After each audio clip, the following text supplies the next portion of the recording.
नमस्ते बच्चों। DG school की इस कक्षा में आपका फिर से स्वागत है। हम लोग पढ़ रहे हैं वर्ग 6 के भूगोल विषय का अध्याय 4 मानचित्र के बारे में। मानचित्र के बारे में बहुत सी बातें हम लोग पढ़ चुके हैं। इस वीडियो में हम लोग मानचित्र की भाषा के बारे में पढ़ेंगे। मानचित्र की भाषा के बारे में दो बातें हम लोगों ने पिछली वीडियो में पढ़ लिया है। इस वीडियो में हम लोग दिशा, रंग, रेखाचित्र और खाका के बारे में पढ़ने वाले हैं। तो आइए हम लोग शुरू करते हैं। सबसे पहले दिशा के बारे में। दिशा के ज्ञान के बिना भूगोल की कोई भी जानकारी अधूरी रहती है। हम कहीं भी जाते हैं, किसी भी जगह रहते हैं, यदि हमको दिशा का ज्ञान होता है तो हम उस स्थान विशेष को भली भांति अच्छी तरह समझ सकते हैं। इसलिए दिशा का ज्ञान बहुत ज़रूरी है। और मानचित्र में दिशा का ज्ञान हम कैसे करेंगे, इसके बारे में हम लोग जानते हैं।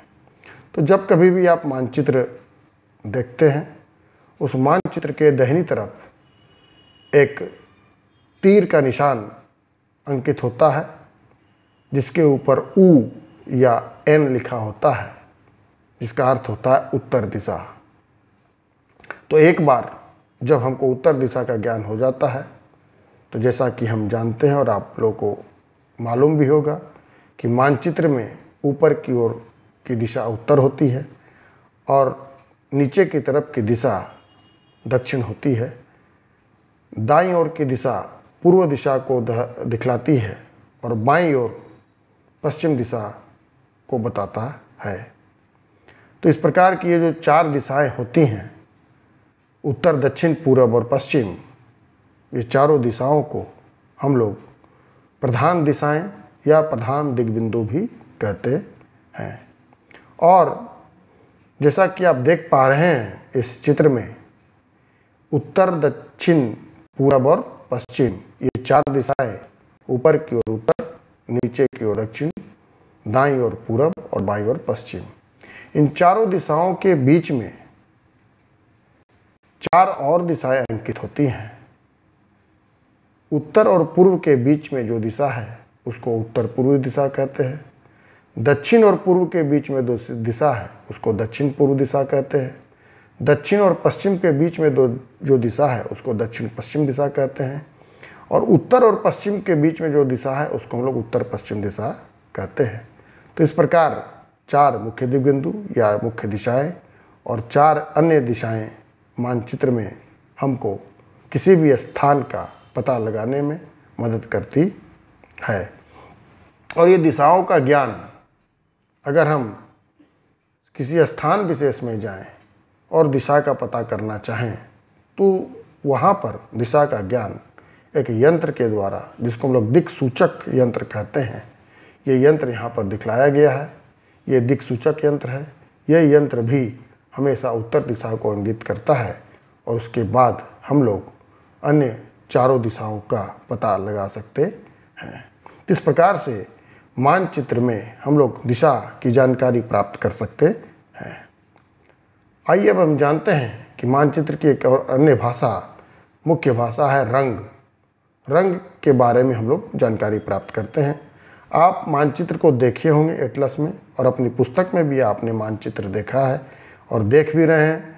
मानचित्र में विभिन्न तथ्यों को, विभिन्न प्रकार की जानकारियों को स्पष्टता से दिखाने के लिए विभिन्न रंगों का उपयोग किया जाता है। रंगीन मानचित्र होते हैं और विभिन्न प्रकार के रंग, आपको यह जानकर आश्चर्य होगा, ये रंग सिर्फ सुंदरता के लिए नहीं होते हैं। इन रंगों का मानचित्र में एक खास महत्व होता है और इन रंगों के माध्यम से हम लोग मानचित्र की भौगोलिक विशेषताओं को दर्शा सकते हैं। जैसे यदि हमको मानचित्र में पानी को दिखलाना है, जल को दिखलाना है, तो उसके लिए नीला रंग लगाया जाता है। रेल मार्ग को दिखलाना है, सड़क मार्ग को दिखलाना है, तो उसके लिए काला रंग दिखलाया जाता है। वनों को दिखलाना है तो उसके लिए हरा रंग दिखलाया जाता है।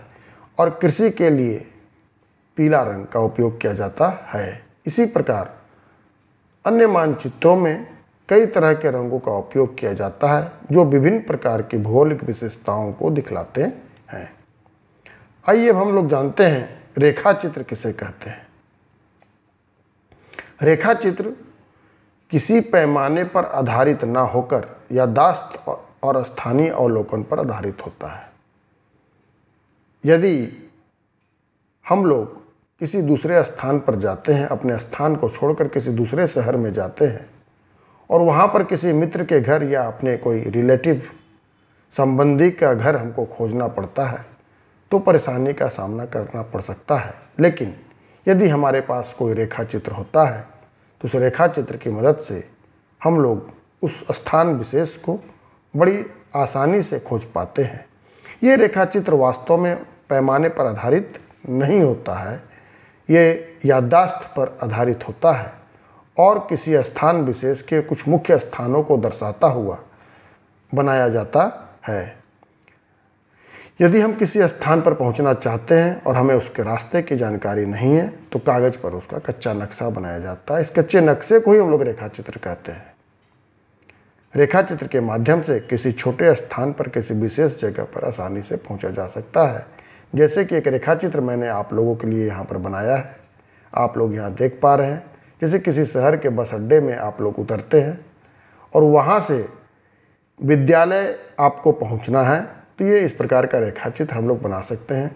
बस अड्डे से हम लोग पश्चिम दिशा की ओर जा रहे हैं और पश्चिम दिशा की ओर सीधे रोड पर जाने पर एक अस्पताल मिल रहा है तो अस्पताल को दिखलाया गया। यहाँ पर सीधा आगे बढ़ना है और फिर दक्षिण दिशा की ओर मुड़ जाना है और दक्षिण दिशा की ओर मुड़ने पर एक पीपल का पेड़ हमको मिलेगा। वो हम एक मुख्य बिंदु है जिसकी मदद से हम लोग दक्षिण दिशा की ओर बढ़ते हैं और फिर एक मंदिर हमको मिलता है और मंदिर से थोड़ी दूर आगे बढ़ने पर एक विद्यालय, हमारा विद्यालय यहाँ पर प्राप्त हो जाता है।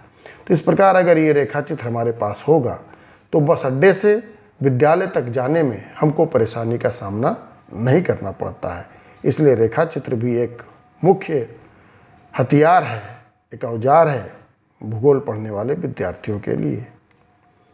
आइए अब हम जानते हैं खाका क्या होता है। बच्चों, आपका भी मकान बना होगा, घर बना होगा, बड़े बड़े मकान बनते हैं तो आप जानते होंगे कि उन मकानों का एक नक्शा बनता है जो कि इंजीनियर बनाते हैं और ये नक्शा जो होता है इसी प्रकार के नक्शे को हम लोग खाका कहते हैं।